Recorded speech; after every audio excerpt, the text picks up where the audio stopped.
গত মঙ্গলবার ইতিহাস রচনা করে নিউ ইয়র্ক সিটির মেয়র নির্বাচিত হন ডেমোক্র্যাট প্রার্থী জোহরান মামদানি।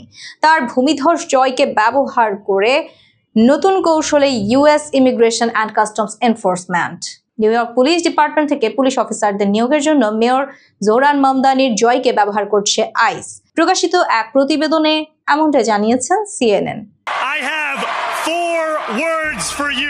আইস শুক্রবার সামাজিক মাধ্যমে একটি নিয়োগ বিজ্ঞপ্তি প্রকাশ করেছে। পুলিশ কর্মকর্তাদের উদ্দেশ্যে আইস বলেছে, দেশের নিরাপত্তা রক্ষা করুন এবং এমন এক প্রেসিডেন্ট ও সেক্রেটারির জন্য কাজ করুন যারা আইন শৃঙ্খলা রক্ষাকারী বাহিনীকে সমর্থন ও সুরক্ষা দেন। তাদের তহবিল বন্ধ বা অপমান করেন না।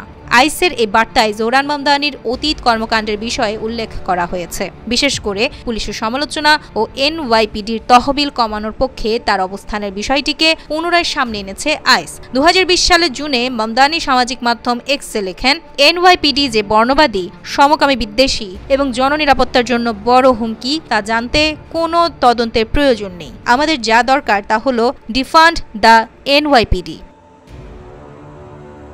মামদানি অতীতেও এনওয়াইপিডির বিরুদ্ধে আন্তর্জাতিক দুর্নীতি ও ইসরায়েল রাষ্ট্রের সঙ্গে সহযোগিতার অভিযোগ তুলেছিলেন। 2023 সালের এক ভিডিওতে তিনি বলেন, আমাদের স্পষ্টভাবে বলতে হবে, যখন এনওয়াইপিডির বুট তোবার গলায় চেপে বসে, সেই বুটের ফিতে বাঁধা হয় আইডিএফ এর হাতে। তবে গত অক্টোবরে সিএনএনকে দেওয়া এক সাক্ষাৎকারে মামদানি ব্যাখ্যা করেন, তিনি আসলে এনওয়াইপিডির প্রশিক্ষণ কৌশলের দিকে ইঙ্গিত করেছিলেন। তিনি মনে করেন না যে এনওয়াইপিডি বাস্তবে ইসরায়েলি সেনাবাহিনীর সঙ্গে সরাসরি কাজ করছে।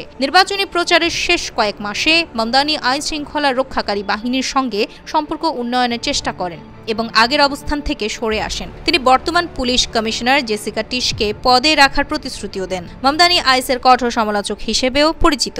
তিনি সিএনএনকে জানান, তিনি কখনো এনওয়াইপিডিকে নাগরিক অভিবাসন সংক্রান্ত কার্যক্রমে আইসের সঙ্গে সহযোগিতা করতে অনুমতি দেবেন না। আইসের এনওয়াইপিডি কর্মকর্তাদের নিয়োগের চেষ্টা আসলে হোমল্যান্ড সিকিউরিটি ডিপার্টমেন্টের সর্বশেষ পদক্ষেপ। এই পদক্ষেপের লক্ষ্য হলো আরও হাজার হাজার কর্মকর্তাকে নিয়োগ করা, যা এই গ্রীষ্মে ট্রাম্পের বিশাল এজেন্ডা বিল থেকে প্রাপ্ত $75 বিলিয়ন ফেডারেল তহবিলের অংশ।